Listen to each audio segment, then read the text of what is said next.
Hey guys, Kevin, Life22. Doing another podcast from the truck. Just figured I would do my book review. I just finished reading some notes from the Third Thursday Book Club, and I watched the Ben Shapiro podcast on it, but I had just finished reading the book myself. If you haven't already, I recommend that besides subscribing to this channel, of course, and liking or disliking any of my videos, please go ahead and do that. But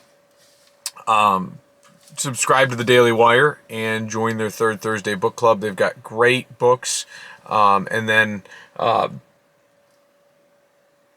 gives you a whole pile of like additional information. Like with this book, he kind of explained, how Mark Twain got his name, his early life, kind of a biography of him, other books that he wrote.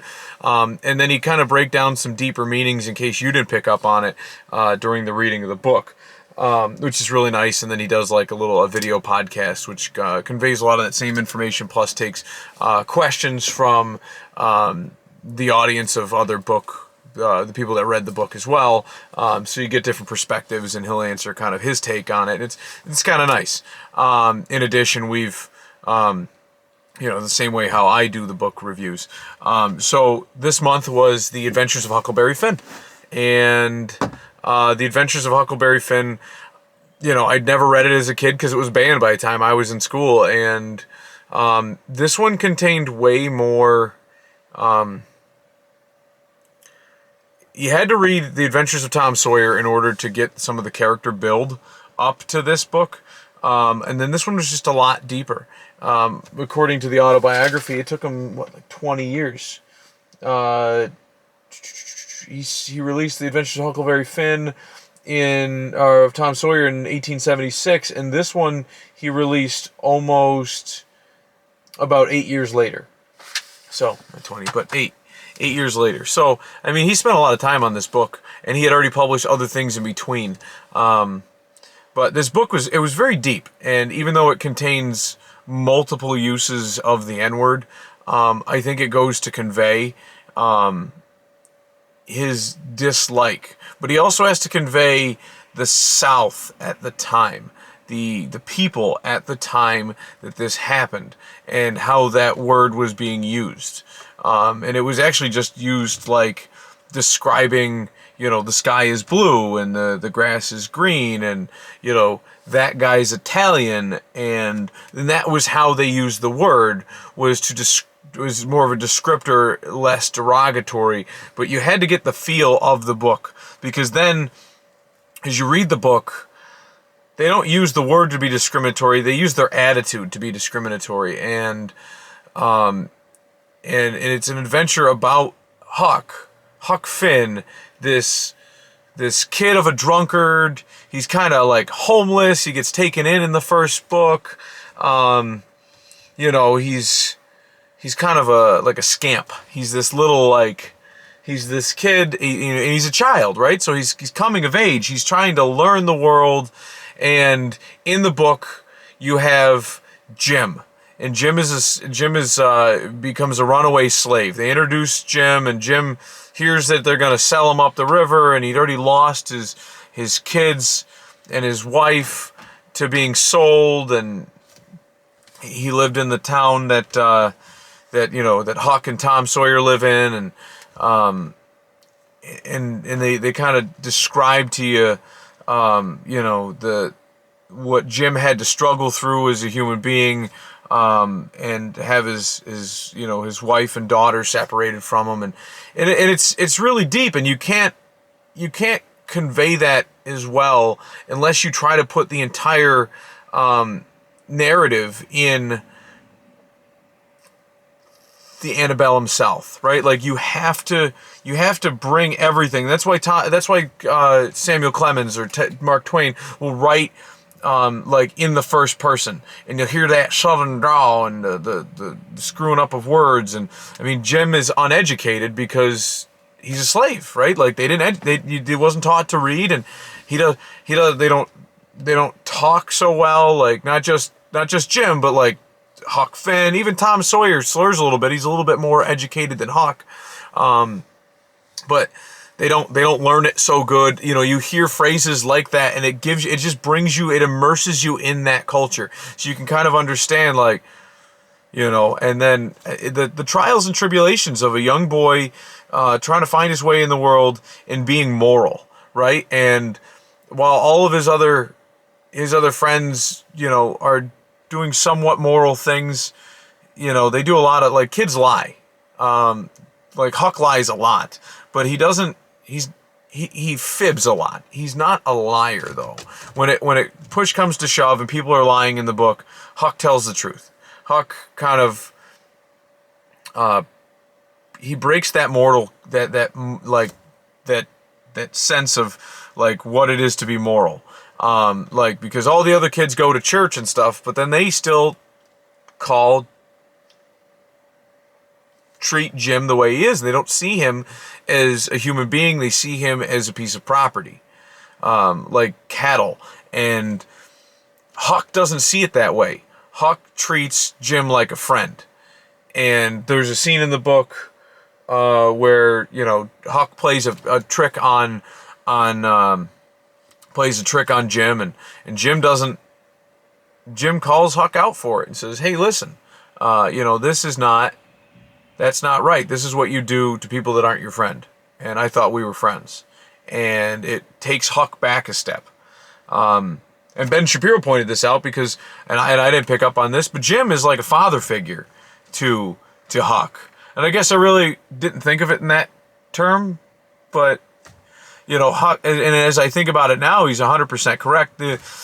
Jim is the father that Huck doesn't have, because Huck's father is introduced at the beginning of the book, and he's a drunkard, and he tries to kill Huck and beat the daylights out of him, and he only uses him in a court of law to try to take the money that they made in the first book away from Huck so he can fix his habit.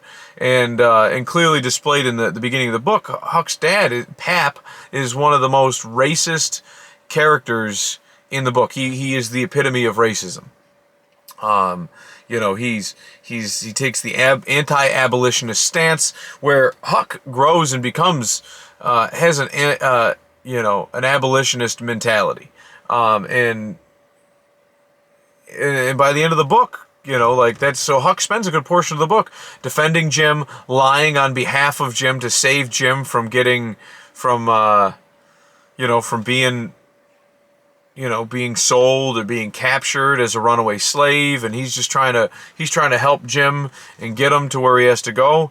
And towards the end of the book, a good 80% into the book, you know, Jim trades himself to save Tom Sawyer's life, and then Tom Sawyer reveals that, you know, or Tom Sawyer's aunt comes down and reveals that,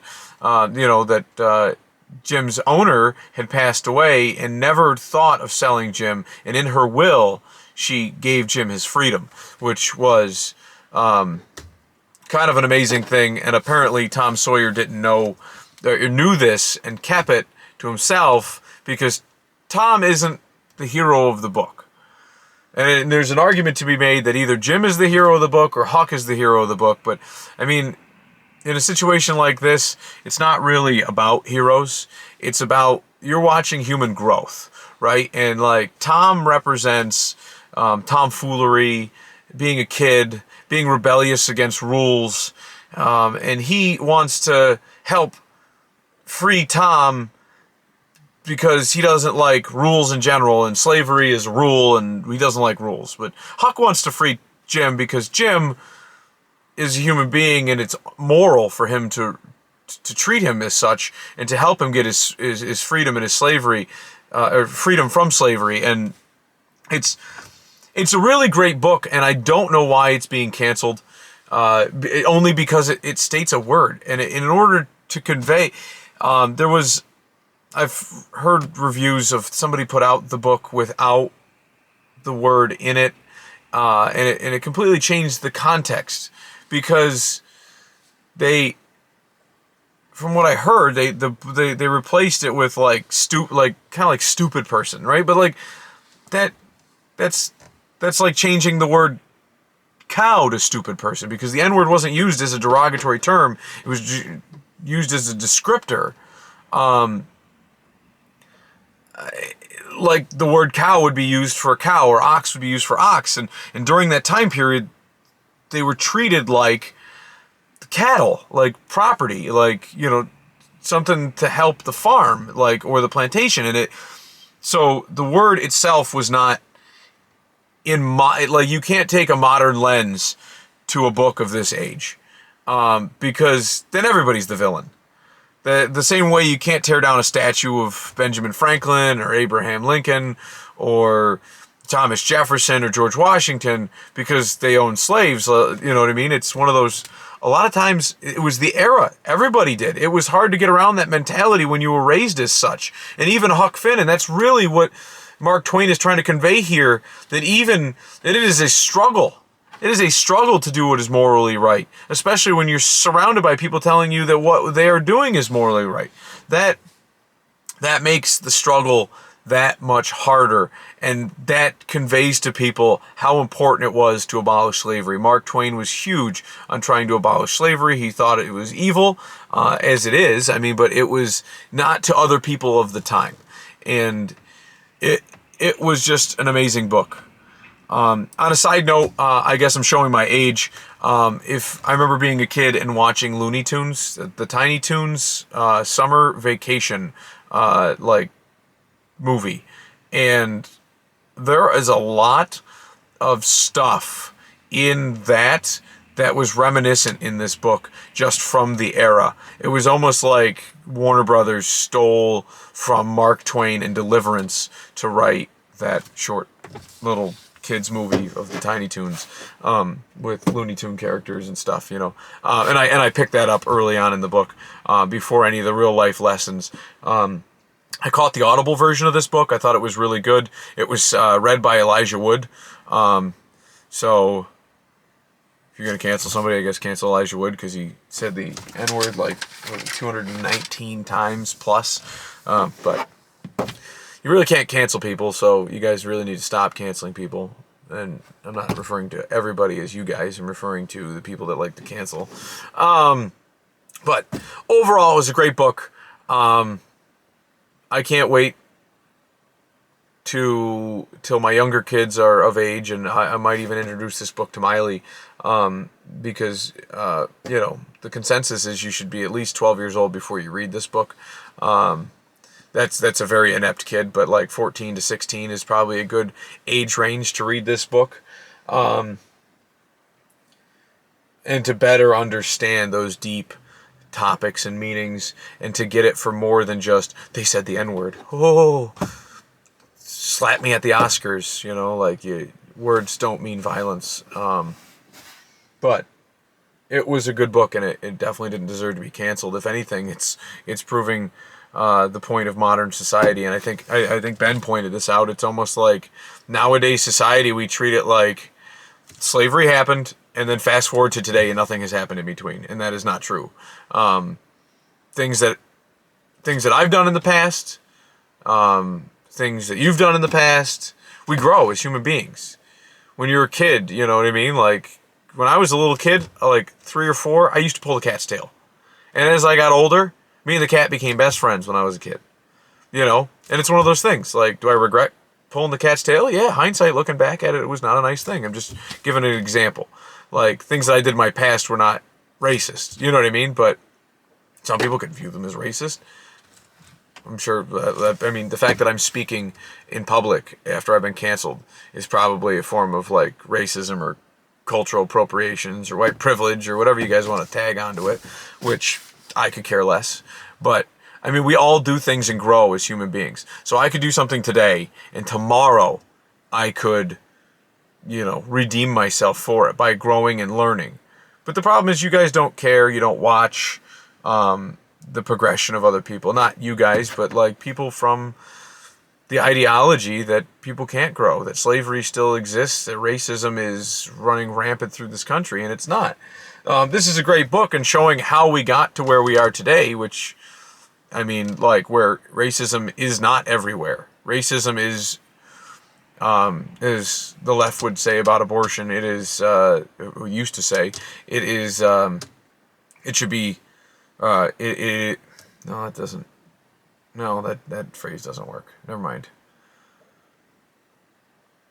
Yeah, no. I was gonna say they used to say that abortion should be legal but rare. Slavery and racism shouldn't be legal, but it is rare, and that's kind of the point, though, right? Like, it exists, but it's rare, right? Like, that's like, you're not going to stop it, but then the problem is you change definitions of words, and then everything is racism, because we've redefined what the word racism means anything that comes out of anybody's mouth referring to anybody else. My wife has nice hair. Oh, racism, because it's about somebody else and it came out of somebody's mouth. Like, ta-da. But no, it was a really good book. I'm excited to hop on to the next book, and I hope you guys take your time to read this book. And I mean, it really should be back in our school districts. There's no reason why, because my kids don't melt when you say words to them. Nobody else's kids should melt when you say words to them. Sticks and stones can break your bones, but names can never hurt you. I'm pretty sure that holds true generation after generation. So, but yeah, no, I do recommend this book, and I do recommend joining the Third Thursday Book Club and the Daily Wire. It's great having these study notes to read afterwards. Ben gives you some questions to think about. It helps you formulate, and expound on the ideas that you pull out of the book. So, I will see you guys on the next one, which may be tomorrow, because I love you guys, and you guys love me. Doesn't that make you feel good? Knowing we get this communal love going on while I read books. So, alright, gang, we'll see you next time. Don't forget to like, subscribe, and stay groovy.